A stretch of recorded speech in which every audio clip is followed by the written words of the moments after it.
Hello friends, I am Kapil Singh and the most welcome to all of you.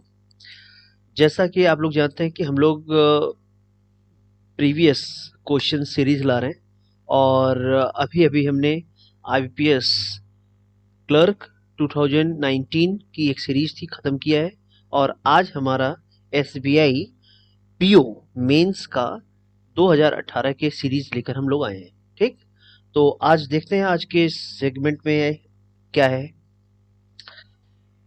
Direction given below are six sentences A, B, C, D, E, and F. Answer the following questions after rearranging the following sentences into a coherent paragraph.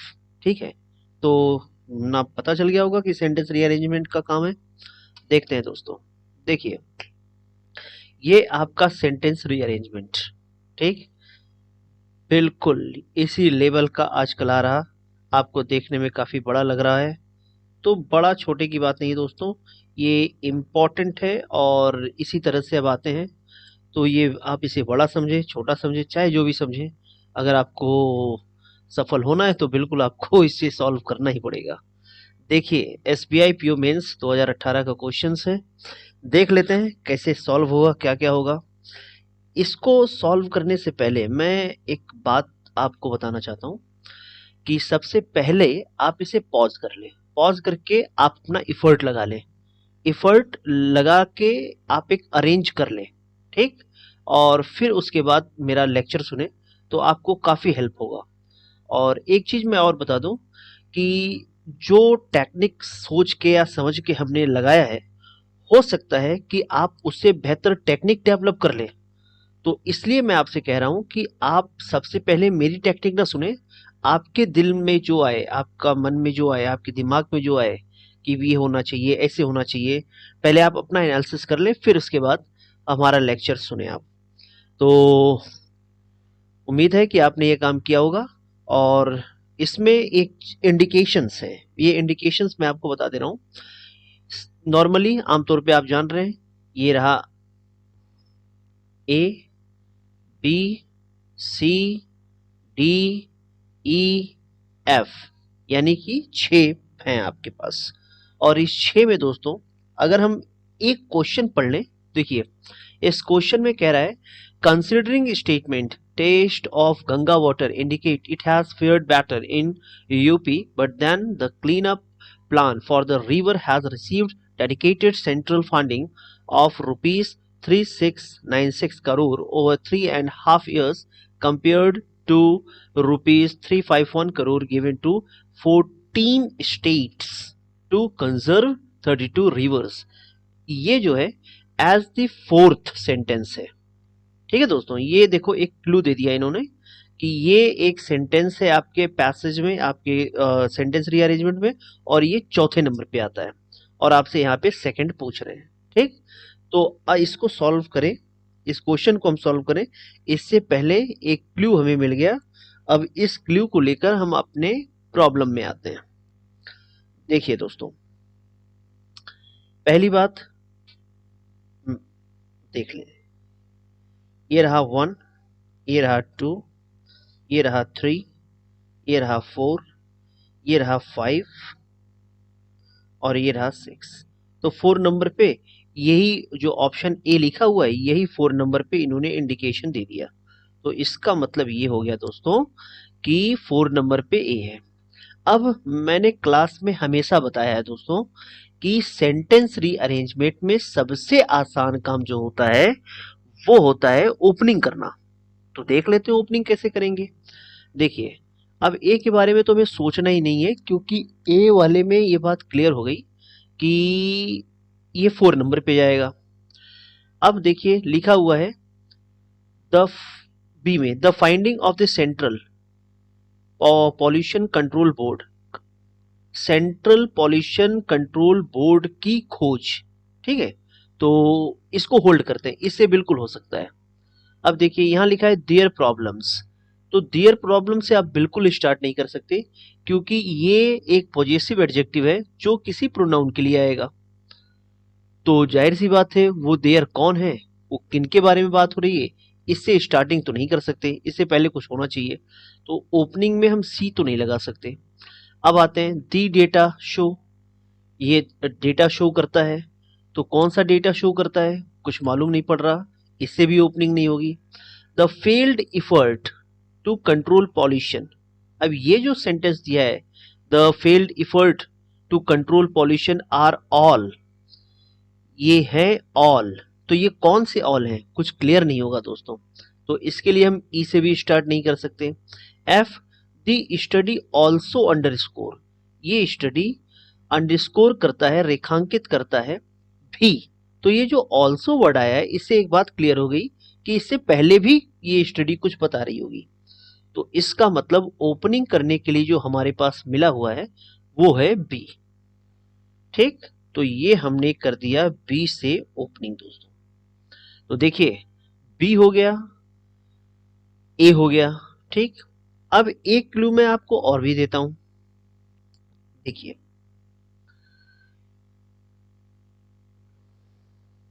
ये आपने B और यहां आपका 4 number पे ए है। ठीक, अब आपको दो बीच में चाहिए और दो इधर चाहिए, देखते हैं क्या है। अब एक क्लू जो है वो मैं आपको बता रहा हूं। यहां पे लिखा है टेस्ट, टेस्ट माने परीक्षण, टेस्ट माने परीक्षण है। तो किसका परीक्षण, तो सबके लास्ट में आ जाओ दोस्तों।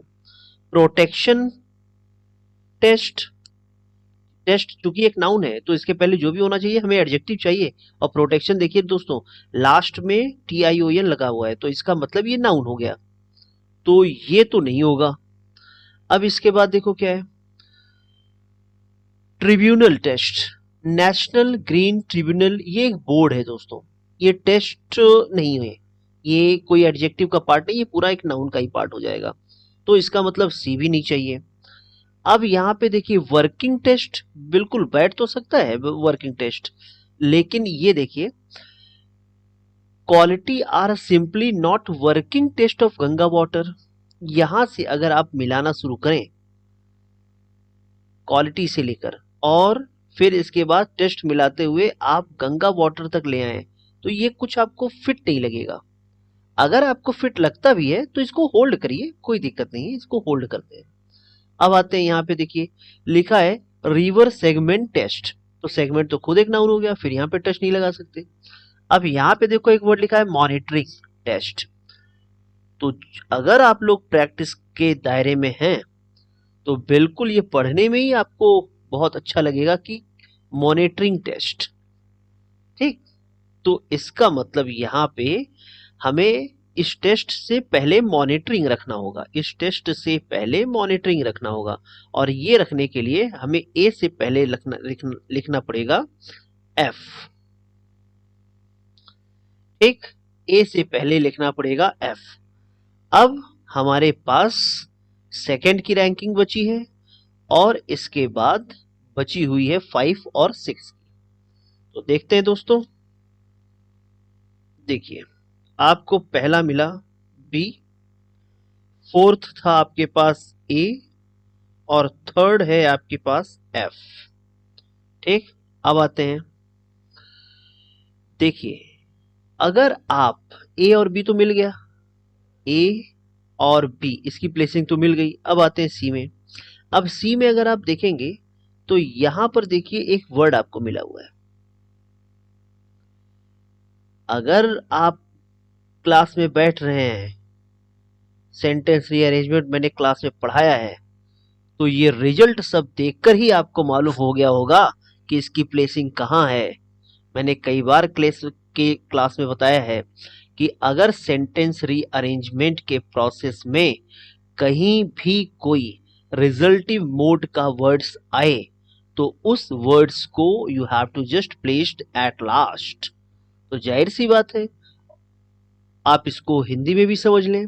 अगर आप ये पैसेज कुछ हिंदी में कर रहे होते और कहीं पर भी आपके सेगमेंट में परिणाम स्वरूप शब्द लिख दिया गया होता, तो आप बात बताओ कि परिणाम स्वरूप शब्द कहाँ लिखते आप? क्या आप पहले लिखते, क्या आप बीच में लिखते, या आप लास्ट में लिखते? तो जाहिर सी बात है आपका जवाब लास्ट होगा। तो इससे हमें ये मालूम पड़ गया कि लास्ट में जो आने वाली वर्ड है वो सी है।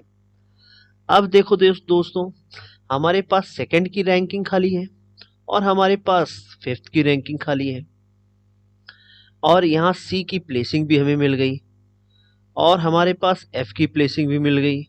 अब हमारे पास ई बचा हुआ है, डी बचा हुआ है। तो D, the data show the plethora, the failed effort to control pollution are all too evident in Maharashtra, Gujarat. ठीक है, तो अगर आप ये मतलब जो ए है, इस ए के बाद अगर आप ए को पढ़ेंगे तो देखिए लिखा है taste of Ganga water indicate it has fared better. यह बहुत बेहतर रहा यूपी में, बट देन लेकिन तभी the clean up plan for the river has received dedicated central funding of 3696 crore. 3696 crore central funding हुई है ओवर 3.5 years, 3 साढ़े 3 सालों में, compared to 351 crore given to 14 states to conserve 32 rivers। 14 राज्यों के 32 रिवर्स को कंजर्व करने के लिए 351 करोड़ 351 करोड़ ये मिला हुआ है। तो जाहिर सी बात है, अगर अब यहां पर स्टेट्स की बात होगी तो इसके रेफरेंस में हमें कुछ स्टेट का ही एग्जाम्पल जैसा कुछ लिखना चाहिए, और ये स्टेट के एग्जाम्पल आपको महाराष्ट्र, गुजरात, असम इनमें मिल जाएंगे दोस्तों। तो इसका मतलब हमें यहां पे रखना था ई, ठीक, और ये हमारे पास एक प्लेस बचा है, एक ऑप्शन बचे हैं। ऑप्शन क्या था दोस्तों? डी था। तो यहां पे हमने रख दिया डी, सेकंड पे हमने रख दिया डी। तो हमारे पास जो सेंटेंस रीअरेंजमेंट है बी टी एफ ए ई सी, ये हमारे पास सेंटेंस रीअरेंजमेंट बचा दोस्तों। एक बार मैं इसको फिर से आपको लिख कर बता दूं कि आपको पहले रखना था बी, फिर रखना था डी, और फिर रखना था एफ, और फिर रखना था ए, और फिर रखना था ई, और फिर रखना था सी। तो इसका मतलब इस डिस्कशन से हमें ये सीक्वेंस तो मिल गया, ठीक है। तो आप इसको पहले, मेरा लेक्चर सुनने से पहले आप इसे खुद सॉल्व कर लें। हो सकता है आप इससे बेहतर टेक्निक खुद ही डेवलप कर लें। तो इसलिए अब हम लोग आते हैं सीधा सीधा अपने क्वेश्चन पे। देखिए इसमें कुछ टाइम लगते हैं, टाइम लग गया, और अब हमारे पास जो भी 2 3 4 5 क्वेश्चन आएंगे उसमें टाइम नहीं लगने वाला, क्योंकि हमें सीक्वेंस तो मिल ही गया है। तो इस सीक्वेंस को लेकर हम आते हैं अपने क्वेश्चन में। देखिए पहला क्वेश्चन वो सीधा सीधा आपसे पूछ रहे हैं कि भाई बताओ सेकंड क्या है। तो सेकंड में क्या था दोस्तों? डी था, जैसा हम लोग जान रहे थे। बी ओपनिंग थी और उसके बाद डी था, तो इसका मतलब सेकंड पे डी आना चाहिए था। तो हमारा आंसर डी होगा। ठीक है दोस्तों, हमारा आंसर डी होगा। फिर इसके बाद देखिए यहाँ पे हमसे लास्ट पूछा जा रहा, तो जाहिर सी बात है लास्ट रिजल्ट वर्ड किस में आया था? सी में आया था। तो इसका मतलब हमारा आंसर क्या हो गया? यहाँ पे बी हो गया दोस्तों। हमारा आंसर यहाँ पे बी हो गया। तो ये हमें आंसर मिल गया। फिर आते हैं,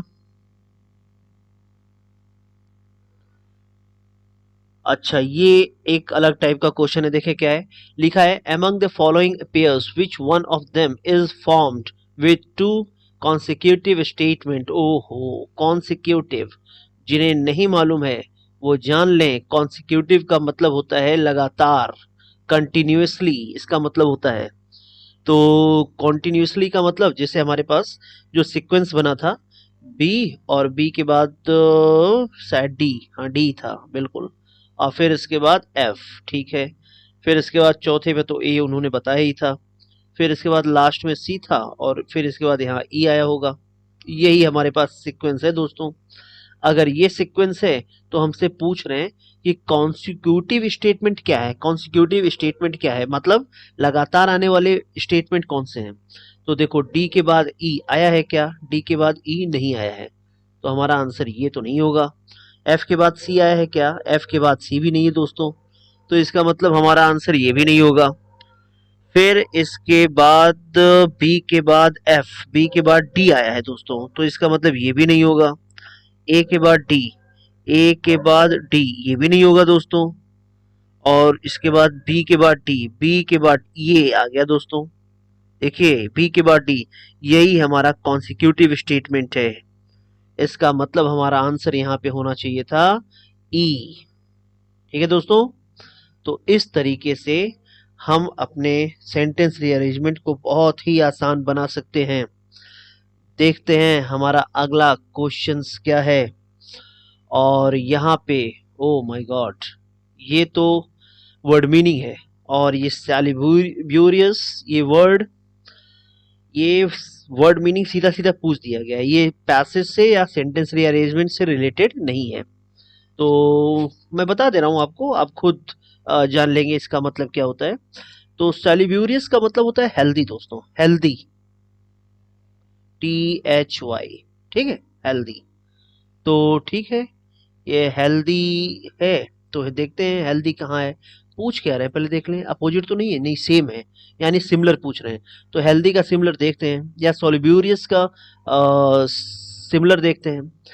एग्जॉर्बिटेंट, एग्जॉर्बिटेंट का मतलब होता है ऐसी कोई चीज जो जो बेवजह महंगी है, बेवजह महंगी है, ज्यादा उसकी कीमत लगा ली गई। अनरिजनेबल हाईली प्राइस, इस तरीके से, या अनरिजनेबली हाई प्राइस, इस तरीके से आप इसको मीनिंग को डिफाइन कर सकते हैं। तो हाई प्राइस और हेल्दी ये कुछ मैच नहीं कर रहा, इसको हटाते हैं। क्वाइंड्री, क्वाइंड्री का मतलब होता है परेशानी, परप्लेक्सिटी, व्याकुलता, और ये क्या था, हेल्दी, सिमिलर, ये भी नहीं होगा। अच्छा, एनिग्मा, एनिग्मा का मतलब होता है रिडल्स या पजल्स या मिस्टीरियस या मिस्ट्री, इस तरीके से, ये भी एक नेगेटिव वर्ड है। हेल्दी तो पॉजिटिव था, तो इसका मतलब ये भी नहीं होगा। अब एक है सैल्यूटरी, सैल्यूटरी का मतलब होता है बेनिफिशियल, हितकर, बेनिफिशियल, हितकर, ठीक है। तो ये पॉजिटिव है, ये भी पॉजिटिव, होल्ड करते हैं फिलहाल एक बार। और आउटरेजियस, आउटरेजियस का मतलब होता है, ये एक नेगेटिव वर्ड है, और इसका मतलब होता है डिसरिस्पेक्टफुल, डिसग्रेसफुल, डिसरिस्पेक्टफुल, अपमान, इस तरीके के वर्ड्स को हम आउटरेजियस बोलते हैं। तो ये भी एक नेगेटिव वर्ड है। तो हमें ए, बी, सी और ई, ये चारों नेगेटिव मिल गए, जबकि सिमिलर में हमें पॉजिटिव ही चाहिए था, तो एक ही वर्ड पॉजिटिव है, तो नजदीक का वर्ड हम सॉलिटरी टिक करेंगे। तो इसका मतलब हमारा आंसर होगा दोस्तों डी। ठीक है, हमारा आंसर क्या होगा, डी, बन गया। अब आते हैं, देखते हैं क्या है। हाँ, अपोजिट वर्ड, एंटोनिम्स पूछ रहे हैं, ठीक है। तो ये क्या है, कैमोफ्लॉग, कैमोफ्लॉग का मतलब होता है दोस्तों जैसे छिपा हुआ, मतलब दूसरा वेश धारण कर लेना। इंग्लिश के लिए इसका एक मीनिंग सिमिलर वाला मिलेगा, डिस्गस, DISGUISE। इस वर्ड से अगर आप परिचित हैं तो आप जानते होंगे, ये कैमोफ्लॉग का मतलब यही होता है, मतलब असली रूप कुछ और है, छिपा के कुछ और दिखाया जा रहा है। इसी सेंस को हम कैमोफ्लॉग कहते हैं। तो देख लेते हैं क्या है। तो एक वर्ड है डिबंक, डिबंक का मतलब तो जैसे एक्सपोज करना होता है, कोई चीज एक्सपोज हमने कर दिया, उस सेंस के लिए हम डिबंक का यूज करते हैं। एक्सपोज का, डिबंक का मतलब ही होता है टू एक्सपोज, तो ये तो नहीं होना चाहिए मेरे ख्याल से, ठीक। अब एक है इंडिग्नेंट, इंडिग्नेंट ये भी एक नेगेटिव वर्ड है, और इसका मतलब होता है एंगर। इंडिग्नेंट का मतलब होता है गुस्सा, क्रोध, और ये क्या है, ये वेश धारण करना, डिस्कस, तो ये भी नहीं होना चाहिए, ठीक है। अगला एक वर्ड है वैपिड, वैपिड का मतलब होता है डलनेस, डलनेस का मतलब नॉट एक्टिव। तो वैपिड और कैमोफ्लॉग ये भी रिलेट नहीं कर रहा। ओ, एक वर्ड है एनामिक। एनामिक का मतलब तो होता है कि अनेमिया एक रोग का नाम है, खून की कमी हो जाती है। उस एनीमिया रोग से जो पीड़ित व्यक्ति होता है उसे एनेमिक कहते हैं। तो सफरिंग फ्रॉम एनीमिया ये होता है, तो ये भी नहीं होगा शायद। एक वर्ड है कैंडिड। कैंडिड का मतलब होता है क्लियर, साफ सुथरा, या हिंदी का एक शब्द इसके लिए जानिए दोस्तों। हिंदी में इसको कहते हैं निष्कपट। मतलब कोई छल ना हो, कोई छल ना हो, जैसा है बिल्कुल वैसा ही आपके सामने प्रस्तुत किया गया, और यहाँ पे छिपा के, जैसा है उससे छिपा के पेश किया गया। बिल्कुल यही आंसर होगा दोस्तों। कैंडिड का मतलब होता है निष्कपट, दिल का साफ। जो दिल में है वही दिल के बाहर है, वही मुंह पे है, कोई इसमें छिपाया नहीं गया है कुछ। और कैमोफ्लॉग का मतलब दिल में कुछ और है और चेहरे से कुछ और बयान करने हम, इस सेंस को हम कैमोफ्लॉग कहते हैं। तो ठीक है, इसका अपोजिट वर्ड तो ज्यादा नजदीक का कैंडिड होगा, तो इसलिए इसका आंसर टिक करते हैं दोस्तों ई। इसका आंसर है ई। ठीक है, तो हाँ ये दोस्तों, ये क्वेश्चन आपने देखा होगा सेंटेंस रीअरेंजमेंट। इसमें सेंटेंस रीअरेंजमेंट के चूंकि 3 क्वेश्चन थे और एक एंटोनिम्स था, एक सिनोनिम्स था। ये आप देख रहे होंगे कि सीरीज आज शुरू हो चुकी है। एसबीआई पीओ मेंस की 2018 की सेगमेंट है। काफ़ी बच्चों का कॉल भी आया और कुछ लोगों ने कमेंट भी था कि सर सीरीज 2020 का भी लाइए। बिल्कुल अगला अटैक उसी पर होगा दोस्तों। 2020 के ही जितने भी आईपीएस क्लर्क और एसबीआई के सेगमेंट हैं वो सब हम लोग कवर अप करेंगे। बस आप लोग समझते हुए चलिए, आप लोग इसमें इंटरेस्ट बनाते हुए, इसको समझते हुए आगे काम करते रहिए और अपने एग्जाम को जरूर टारगेट करते रहिए। अगर सेंटेंस रीअरेंजमेंट का प्रोसेस जो हमने बताया है आपको अच्छा लगा हो तो बिल्कुल दोस्तों आप लाइक, सब्सक्राइब, शेयर और कमेंट जरूर करिए। ठीक, तो मिलते हैं अगले एक नेक्स्ट वीडियो में बहुत जल्द। Okay, thank you, thanks a lot for watching.